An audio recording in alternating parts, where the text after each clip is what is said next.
Good morning students. बेटा हम लोग हड़प्पा सभ्यता का जो चैप्टर कर रहे थे उसकी आज हम लोग फिफ्थ वीडियो बनाएंगे। ठीक है, यानी हम लोगों ने इसके निर्वाह के तरीके पढ़ लिए हैं। बेटा हम लोगों ने मोहनजोदड़ो के बारे में नगर नियोजन पढ़ लिया है। हम लोगों ने नगर नियोजन के बाद हड़प्पा की सामाजिक और आर्थिक स्थिति भी पढ़ ली है। ठीक है, आज हम पढ़ रहे हैं हड़प्पा सभ्यता का शिल्प उत्पादन, यानी वहां के लोग काम क्या करते थे।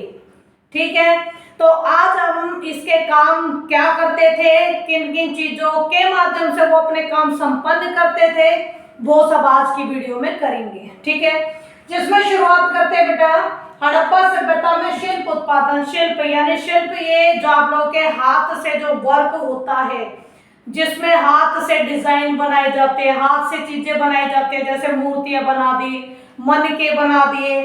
ठीक है, या फिर दीवार में जो पत्थर लगे हैं, पत्थरों को थोड़ी और चीनी से तोड़ तोड़ कर उसमें कोई डिजाइन बना दिया, फिर उसमें कलर भर दिया।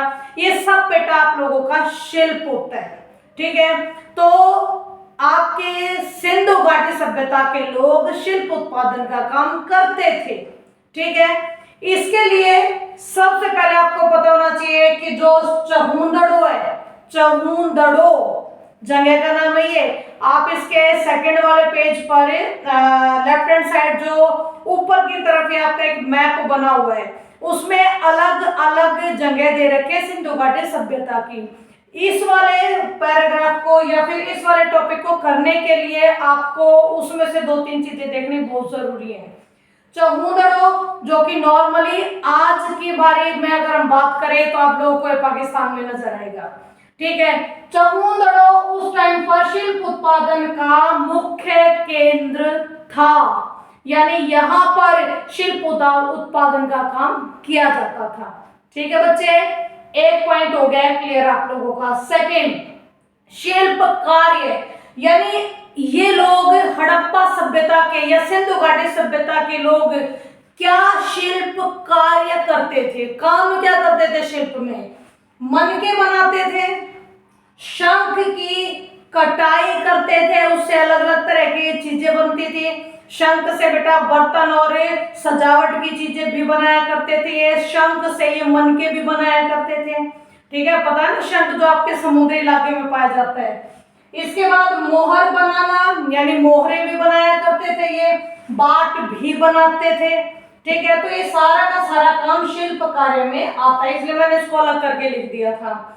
इसके बाद आता है कि जो ये शिल्प कार्य करते थे उसमें ये किन किन पदार्थों का, वस्तुओं का या धातुओं का या पत्थरों का या किसका इस्तेमाल करते थे।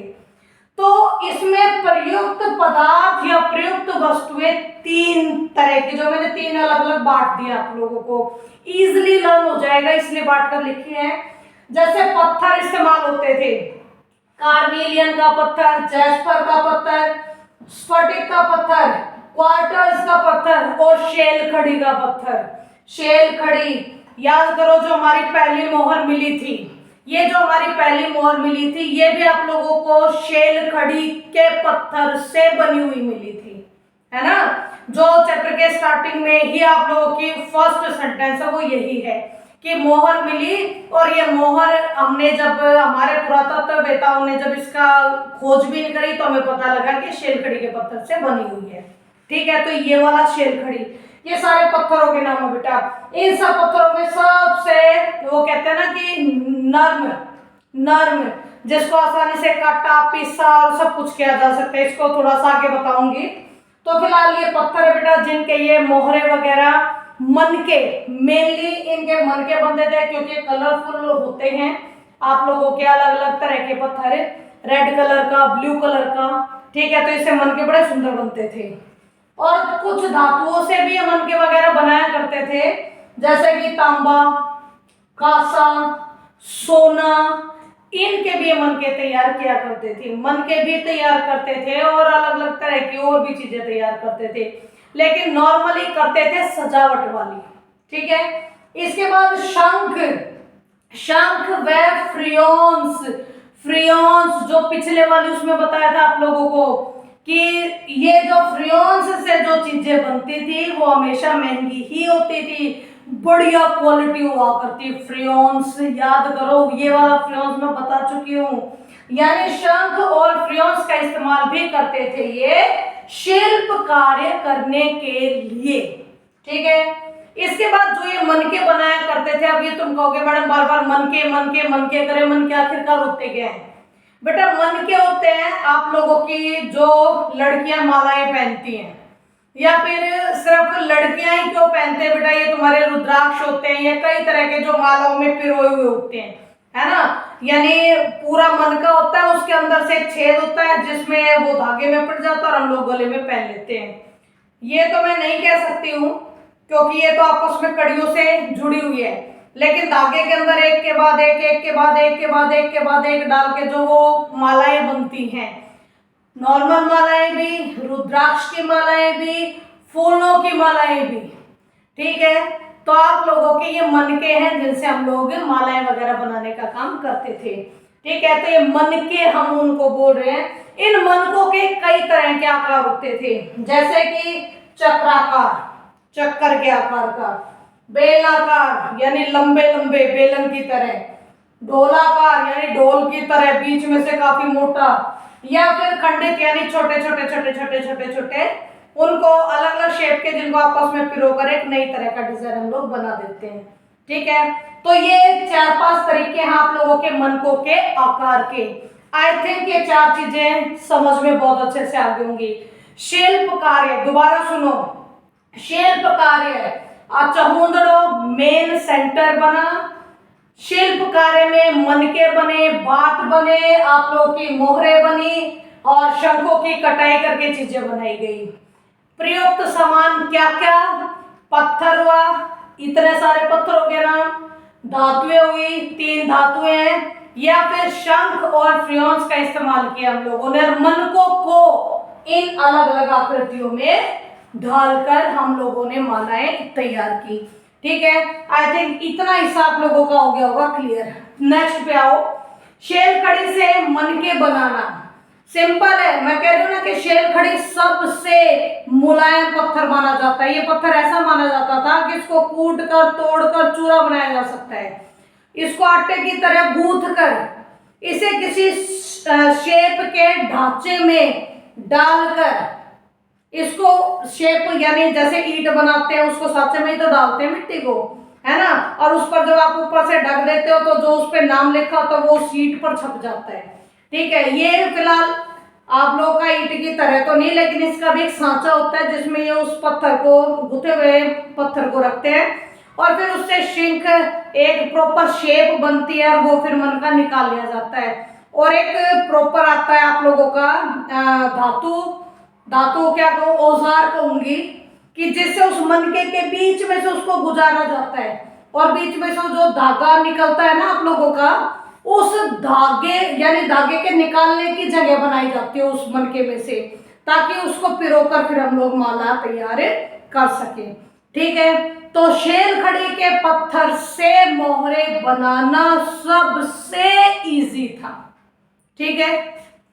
इसके बाद पत्थरों से मनके बनाते वक्त हम करते क्या, अब ये शेल खड़ी तो इजी सा था, ठीक है, लेकिन कार्निलियन है, ये लार्जवर्थ है, ये स्फटिक है, ये पत्थर तो बहुत टाइट होते हैं, तो इसके लिए भी बहुत कलाकारी की जरूरत होती है बेटा। हथौड़े का, छेनी का, आप लोगों का कुछ इस तरीके का कॉम्बिनेशन होता है कि उसको बड़े सावधानी से काट तोड़ा जाता है, फिर उसके धीरे धीरे शल्क निकाले जाते हैं, शल्क निकालने के बाद उसको प्रॉपर एक रूप दिया जाता है, ठीक है, तब जाकर मन का तैयार होता है। यानी काफी मेहनत लगती है बेटा, जो आप लोगों के ये इतने सारे जो अलग अलग तरह के पत्थर है, इनसे मन का बनाने में पसीने छूट जाया करते थे, ठीक है, ये बात तो माननी ही पड़ेगी। इसके बाद है चहुंदड़ो, लोथल और धोलावीरा। माइंडेड बेटा, 1 नंबर का क्वेश्चन रेडी हो जाता है यहाँ से। चहुंदड़ो, लोथल और धोलावीरा, यहां से हमें छेद करने के उपकरण मिले हैं। छेद करने के उपकरण आपकी बुक में दे रखे हैं, राइट हैंड साइड सबसे नीचे दे रखे हैं, जहां पर ये शिल्प उत्पादन कार्य किया हुआ है। इसी 5वें वाले टॉपिक में नीचे की तरफ लेफ्ट हैंड साइड सबसे पहली तस्वीर उसी की दे रखी है, ध्यान से देखो। ठीक है, नागेश्वर और बालाकोट। ये नागेश्वर और बालाकोट को अगर आप लोग बुक के पेज नंबर 2 पर जो आपको मानचित्र दिया गया है, अगर वहां देखोगे तो नागेश्वर तो बिल्कुल गुजरात की नोक पर, जैसे नाक पर कोई चीज बैठ जाती है, तो बिल्कुल नोक पर तो नागेश्वर है, आगे सारा समुद्र ही समुद्र है। पाकिस्तान की तरफ जा रहे हैं तो हमें बालाकोट भी ऐसी जगह ही दिख रहा है जहां पर समुद्र ही समुद्र है। और यही कारण है कि ये दोनों इलाके जो समुद्र के बहुत पास है, यहाँ पर शंख बड़ी मात्रा में पाए जाते हैं।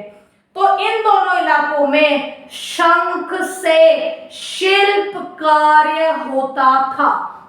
ओके, तो मैप में जरूर देखना बेटा इन दोनों को। और उत्पादन केंद्रों की पहचान आखिरकार हुई कैसे, हमने कैसे पता लगाया कि ये लोग शिल्प का कार्य भी करते थे। पत्थरों को अलग अलग डिजाइन में काटा करते थे, कलर क्या करते थे, कुछ भी करते थे। हमें कैसे पता लगा? हमें पता लगा सबसे पहले प्रस्तर पिंड मिले। प्रस्तर होता है बेटा पत्थर, पत्थरों के पिंड मिले, यानी जिनको देखने से पता लग रहा है कि प्राकृतिक रूप से ऐसे नहीं है, इनको तोड़ा या फिर काटा या फिर इनके शंख निकाले गए हैं। ठीक है, ऐसे पिंड मिले हमें कुछ पूरे शंख मिले, कुछ खंडित शंख मिले। ठीक है, जिससे हमें पता लग रहा है कि इसने वाकई में इसको कोई रूप देने की कोशिश की कर रहे थे, लेकिन वो पूरी तरीके से शेप बन नहीं पाई। ठीक है, तांबा अयस्क यानी अयस्क के रूप में हमें तांबा भी मिला है उन इलाकों से जहां पर हड़प्पा सभ्यता हमें पाई गई है, तो जरूर वो तांबे का भी इस्तेमाल तो करते ही होंगे। ठीक है, अपूर्ण वस्तुएं यानी बहुत सारी ऐसी वस्तुएं मिली है जो पूरी नहीं है, देखने से यानी हम लोग किसी चीज को इस्तेमाल नहीं करते हैं, बना रहे हो गंदी बन गई, खराब पड़ गई, हम लोग फेंक देते हैं।